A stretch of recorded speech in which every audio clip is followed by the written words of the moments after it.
Hey, what's up guys? Welcome to this video where I'm going to be showing you the best formation in FIFA 18 Ultimate Team. So, this may come as a bit of a shock, and it did to me, to be quite honest, because I've used quite a few different formations and, you know, I liked some, didn't like the others, and this one I just thought I'd try. I thought it might suit the team that I'm using, and then I realised this formation is ridiculously overpowered in FIFA 18 because it takes advantage of what is easy in FIFA 18, and that makes it really overpowered, makes it really easy to use and very, very effective against a wide range of teams. No matter whether you're coming up against a team with tons of good players, with loads of, you know, attacking players, or one that's sitting a bit deeper, it doesn't matter. This formation works against anything. And it is the 3-4-1-2. Now you may be looking at me, and I'll show you the team that I'm using it with, and thinking that is madness.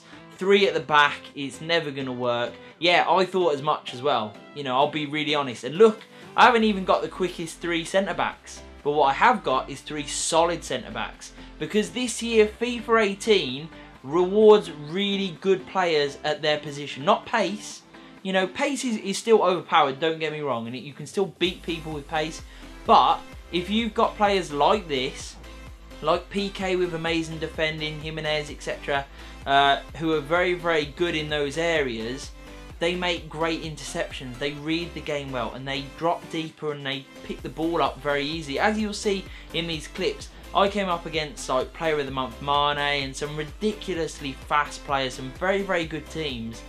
And it was easy. It was very, very easy, and much easier than when I've used 4 at the back formations. And that is because you've got 3 solid centre backs. People don't want to drift out wide. You know, they want to cut inside, and you've got 3 players who are easily going to be there and win the ball back for you time and time again. You also have these 2 players who, again, aren't actually the most defensive players in the world. So that you know, you may be surprised at why they're in there. You know, I haven't got the quickest 3 centre-backs.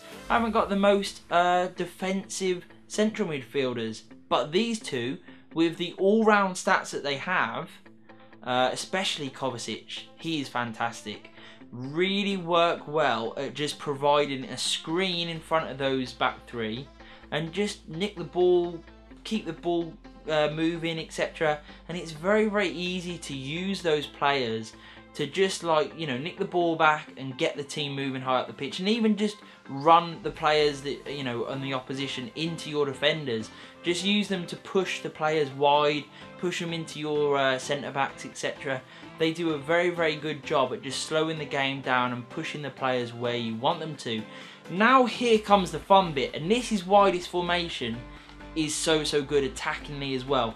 I think it's really solid for the reasons why I've shown you, and I've won some games very, very comfortably, both in terms of scoring lots of goals and also keeping the score down, which is quite tough in FIFA 18 because some of the things the goalkeepers do are ridiculous, and it is quite easy to score for the most part.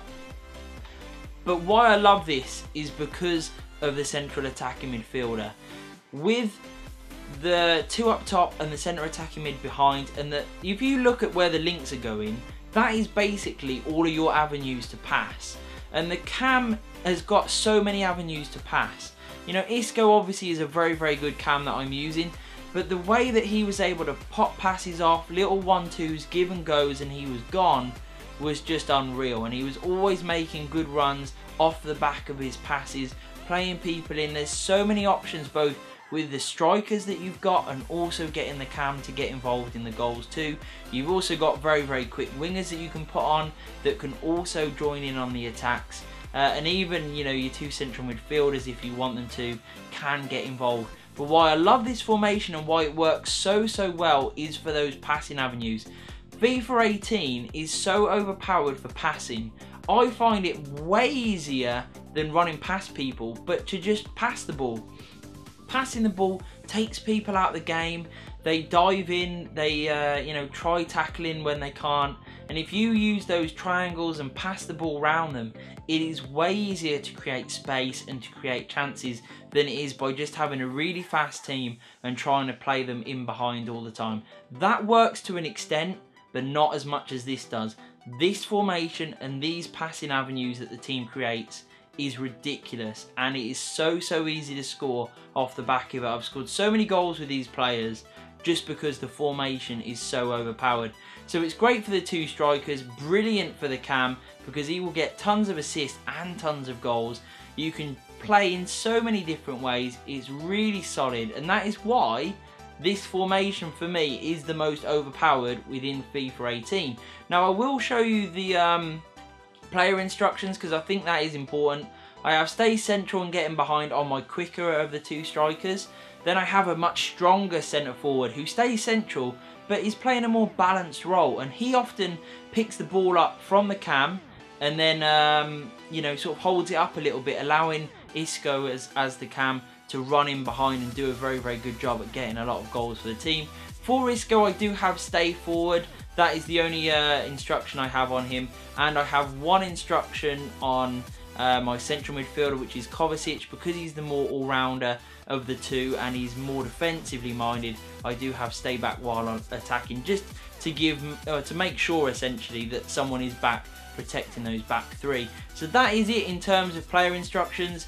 The custom tactics, which I think are very important for the way that this team plays, is a slower build-up play, taking advantage of the pass in there at 70, organised positioning, creation again, passing there, key at 80, crossing at 40, shooting very influential at 70, positioning organised again, and the pressure with the defence is 40, so not ridiculous, but high aggression. When they do get the opportunity, they dive in, they make great tackles, and team width there at 40, which really does suit the way that this team plays, and obviously the defensive line of cover. So that was my top formation for FIFA 18. I hope that it will help you guys as much as it's helped me. I could not brag about this formation enough, and if you play the right players with, you know, 3 really solid centre backs that maybe have a decent amount of pace but really have high defensive stats, and then you have the sort of cam and the strikers that are very good at their roles too, you will have an absolute field day. With the passing that this team creates, it is very easy to score and very overpowered. So let me know what formations you guys have been using and you found good in the comments below, and also if you've used this formation off the back of the video, maybe let me know how you've got on as well, because I really love hearing what you guys think. And peace.